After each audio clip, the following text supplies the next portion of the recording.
ये अब आगे बढ़ते हैं मार्केट के टेक्निकल्स पर बात करने के लिए हमारे साथ हैं केडियानॉमिक्स के फाउंडर सुशील केडिया। Sushil ji, good morning.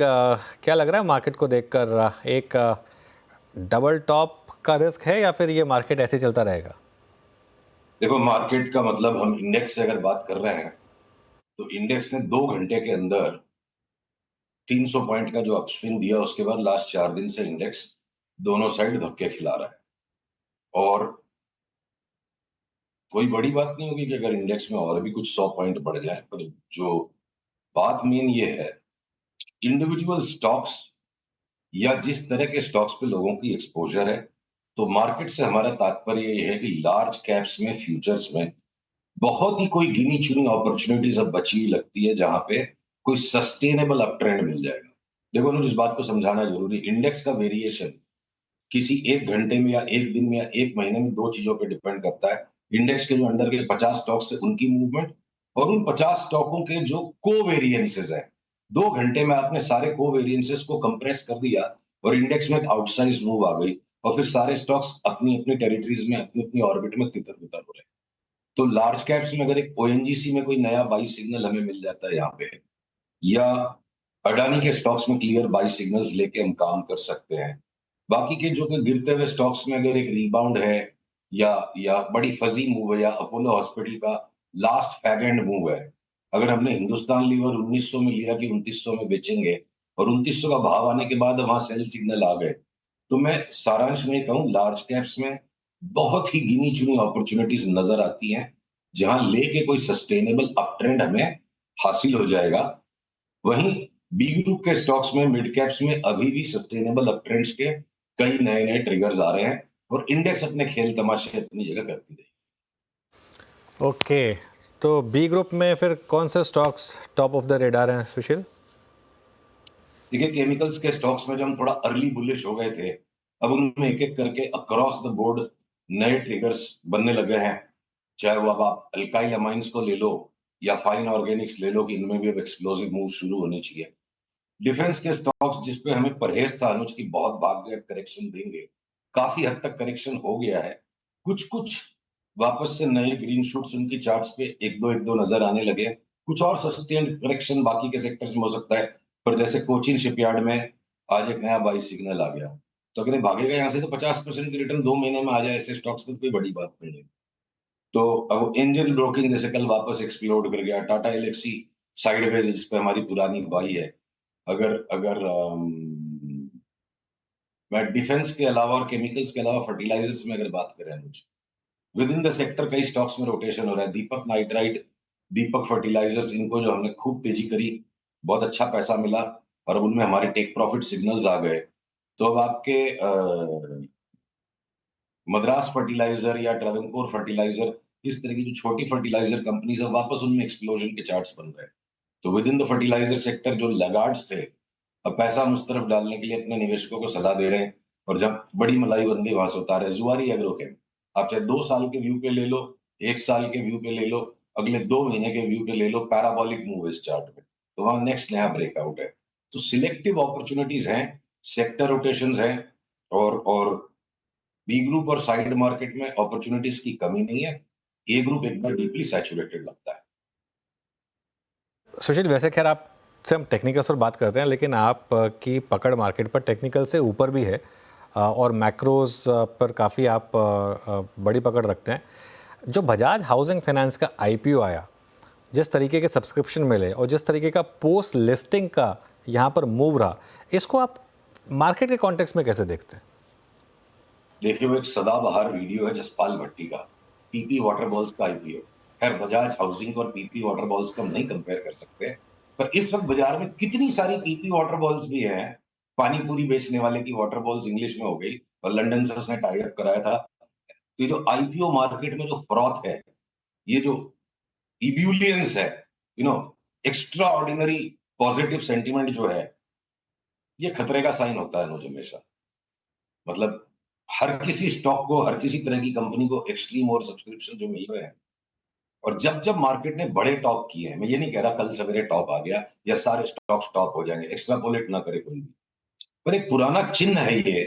कम से कम 30 साल में तो मैंने हर बार ये देखा है कि जब बड़ा टॉप आता है तो ऐसी फ्रेंजी मच जाती है, मतलब जो भगदड़ मच जाती है ना, कि दर्शन ही नहीं मिलेंगे मंदिर में, शेयर ही नहीं मिलेंगे, वो वाली जो भावना आ रही है। तो ये वन ऑफ द की की सिग्नल्स है कि we are very close to a substantial correction to begin any time. ये वीरू ओवर कॉन्फिडेंस नहीं है, ये मतलब मैडनेस वाला कॉन्फिडेंस है इसका। बिल्कुल। हम्म। वीरू, एक चीज़ बताऊँ, मैं जसपाल भट्टी की बहुत याद आती है वैसे। अहेड ऑफ हिज टाइम, मतलब इतने ज़्यादा अहेड ऑफ हिज टाइम थे। और वो ये बिल्कुल सही है, वो पीपी वाटर वाटर बॉल्स, और वो क्या, red eye with red eye of red lion, red lion, वो शेर सिंह के साथ जो कोलैबोरेशन हुआ था, वो वीडियो इस समय काफ़ी वायरल है वीरू। जसपाल भट्टी, मैं कल या परसों की बात है मेरे ख्याल से, इस लिस्टिंग से पहले वो वीडियो जो था ना, वो एक बार फिर से सोशल मीडिया पे काफ़ी घूम रहा था। अब वो नहीं है इस दुनिया में जसपाल भट्टी जी, लेकिन हाँ बिल्कुल आपने सही कहा कि वक्त से पहले बहुत कुछ वो आई थिंक छोड़ के गए थे। लेकिन अच्छा, ऑन सीरियस नोट आते हैं, मैं सुशील जी से एक प्रश्न पूछना चाहता था। एक बहुत पहले की सुशील जी आपकी एक कॉल थी, बीएससी, कल जब वो चल रहा था तो मुझे याद आ रही थी आपकी 3367। कल एक बड़ा मूव आया है यहाँ पर, अभी व्यू क्या है बीएससी पर? देखिए ऐसा है, एक व्यू ले लेना, एक भविष्यवाणी कर देना और एक सौदे में टिक के पैसे कमाना, ये सारी चीजें अलग है। तो अब यहाँ ये एक्सट्रीम जोन में आ चुका है स्टॉक। और हमारा जो नया दोबारा बाई भी जो उसके अंदर आया था, वहां से भी जो ट्रायंगुलर पैटर्न बनने के बाद ये जो लास्ट का 20% का उछला, इसको हम नहीं पकड़ पाए हैं। तो अब हमारे से भी छूट गया, तो इसका मतलब ये नहीं कि इसलिए नेगेटिविटी पे है। पर अब यहां से इसमें नए सौदे करके कहाँ स्टॉप लॉस बने, क्या आपकी रिवॉर्ड रिस्क रेशियो बने, अब ये मैट स्पेकुलेशन के जोन में चला गया स्टॉक। जिसके पास है वो अपना संभाल के रखे, अपना ट्रेलिंग स्टॉप लॉस लगाए। पर मतलब अब तो हम भी इससे हार लिए, इसकी इसकी रफ्तार कहीं रुकी नहीं रही है। तो यहाँ नई एंट्री तो मैं करने की सलाह दे नहीं सकता। जिसके पास घर में माल, उसको बेचने की रीजन नहीं है, ट्रेंड स्ट्रांग है। तब 3950 पे भी एक रेजिस्टेंस हो, सब थ्योरेटिकल बातें हैं। ट्रेलिंग स्टॉप लॉस रखिए और जितना नसीब में उतना पैसा आ जाए, उसके बाद भूल जाओ स्टॉक। सुशील जी, अक्सर आपसे बात होती है आपकी बिग बोल्ड कॉल्स को लेकर, ऐसे ही आई मीन कमिटेड होके बैठने के लिए, जैसे बीएससी में बात हुई थी, लोअर लेवल्स पे कुछ अभी अच्छा नज़र आ रहा है आपको? देखिए जब वो ग्लैमर उनमें आएगा तब उन पे नजर पड़ेगी। पर ये जो केमिकल्स के स्टॉक्स में मैंने जैसे अनुज को दो नाम कहे, ये जुआरी, फाइन ऑर्गेनिक्स या अल्काइल अमाइंस, ये सब 3 4 5 बैगर्स बन सकते हैं ओवर टाइम।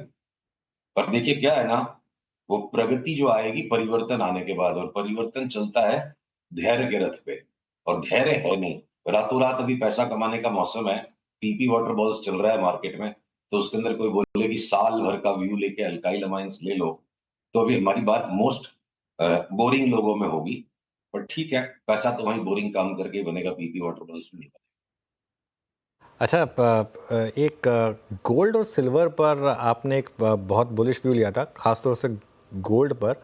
अब इस मूव के बाद यहाँ पर क्या क्या व्यू बन रहा है? देखो अनुज, पूरे वर्ल्ड में ये जो मैक्रो कोरिलेशन है वेरियस मार्केट्स के, इंटर मार्केट है, कृपया पीसीआर से अनुरोध है कि एक बार गोल्ड की चार्ट मेरे स्क्रीन पे जो उसको दिखाए, तो इन कंटेक्स्ट हम बात करें।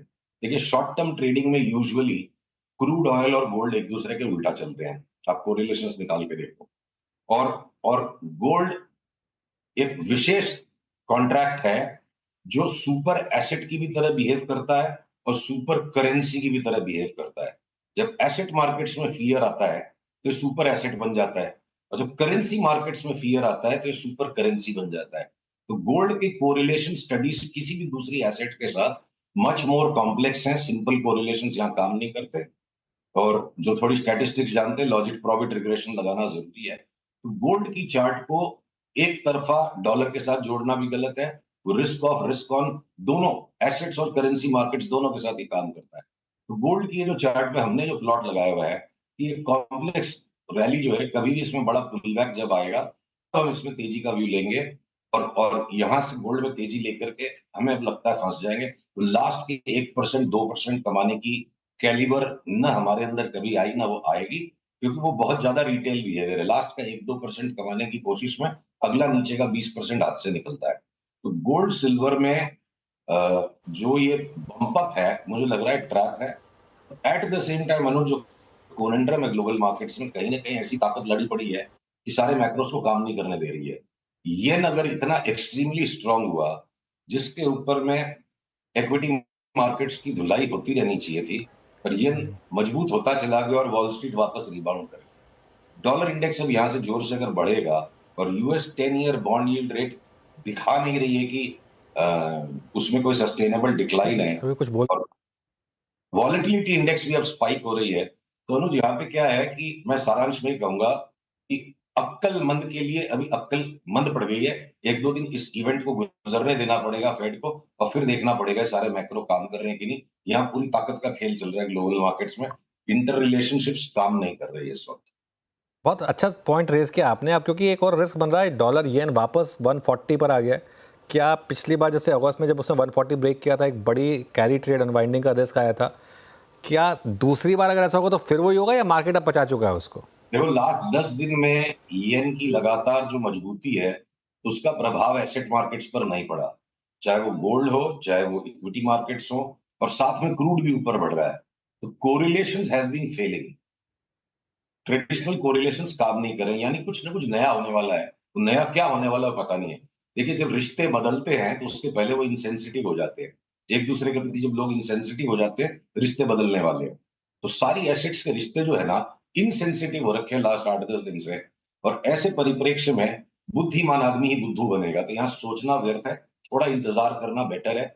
कौन सी इक्वेशंस, कौन से कोरिलेशंस कैसे दोबारा काम करते हैं। एक बार रॉन्ग राइट अपनी जगह होता रहेगा, बर्दाश्त नहीं, वहां स्टॉप लॉस लेना पड़ेगा, और इंटर रिलेशनशिप्स को दोबारा से रीस्टेबलाइज होने के लिए हमें थोड़ा वेट करना। ओके सुशील जी, बहुत बहुत शुक्रिया, आज फॉर्म में थे आप, थोड़ा मैक्रो भी डिस्कस किया आपके साथ, मज़ा आया, और थोड़ी और बातचीत हो जाती है, लेकिन अब एक काम करते हैं, अब हमको